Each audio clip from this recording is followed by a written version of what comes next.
Morning, my name is Jacek and this is Need More Info.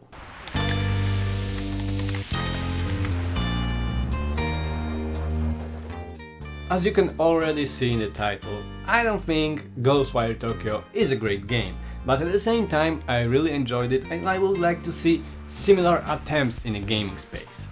What I mean by that is that Ghostwire Tokyo on most levels feels very familiar. You've already seen most of the mechanics in other games, like for example Far Cry, but at the same time it injects some originality via its setting.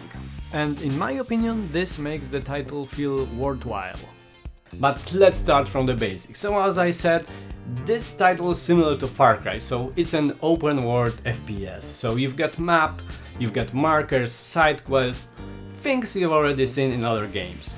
But what made it very enjoyable for me and fresh is the setting. Tokyo.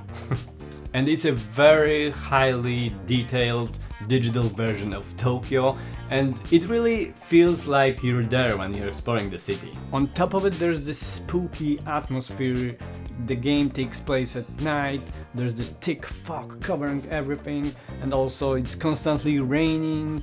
So visually this version of Tokyo is really striking. I have never been to Japan, I only saw Japanese cities in movies or other video games, but the environments in Ghostwire Tokyo definitely have that distinctive feel. And this is a setting that feels really fresh in a FPS open world game. So yeah, thanks to that, just simply exploring all the nook and crannies of the city was interesting. But then you've got the spirit ghost stuff. So you're playing as Akiko, who's just an average Japanese guy who wants to visit his sister in a hospital, but he's in a traffic collision, and then suddenly a guy in a mask shows up on the screens in the city and he summons some spirits that basically steal the souls of all the people that are in the downtown of Tokyo. And then there's this other guy, KK. I mean, he's just a soul, but he takes over basically the player's body. At first he wants to control, but then you figure out that you can cooperate and he gives you special magic powers.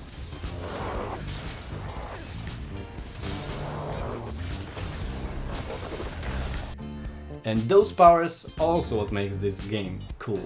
I mean, combat is basically just shooting magic projectiles, but the hand animation and all the different spells and the spirit lasso, it looks just so cool that basically the combat feels great.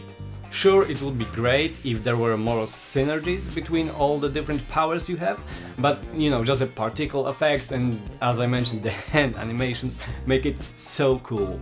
And then there are side quests that also feel very familiar and basically they are kinda one note, but the setting make them interesting. So most of the side quest is just that you meet the souls that basically have some problems, they haven't finished something, and you help them. Sometimes there are simple and funny side quests, like for example you need to find a toilet paper for the ghost in a bathroom. But sometimes there are really sad stories that really invoke some emotional response. Other times you'll be figuring out some mystery, like for example there's a building in which many suicides took place and it turns out there is some paranormal reason behind it. So yeah, this mix of the realistically depicted Tokyo and the paranormal elements was really doing it for me. Also, if you're interested or at least somewhat curious about the culture of Japan, this might also be a great game for you, because all the spirit stuff is deeply rooted in Japanese folklore and myths, and there's an encyclopedia in the game, so you can learn some stuff while playing. You know, Ghostwire Tokyo is kinda like a potato made in a fancy way, you know, because potatoes are ordinary and everybody knows how potato tastes, but at the same time you can serve it in a different way. And for me, this title is kinda like a sushi flavored potato chips, you know, because Japan. So it's just a fancy potato, but a tasty one. There's also a small personal reason why I really like this title. Basically, I love the previous work of the developer, mainly the Evil Within 2, and I admire them that instead of making, a sequel, Evil Within 3, they made this weird FPS about shooting demons with fingers and catching spirits in Tokyo. So yeah, I think this game has already been on sale a couple of times, and I think it didn't sold very well. So if you ever get a chance, I think it's worth grabbing. It's really interesting Far Cry clone, and yeah, it would be great if it wasn't so familiar in terms of basic structure and mechanics, but at the same time there are no guns and you're doing cool hand movements, shooting fireballs from your hands, so it's alright. And worth trying.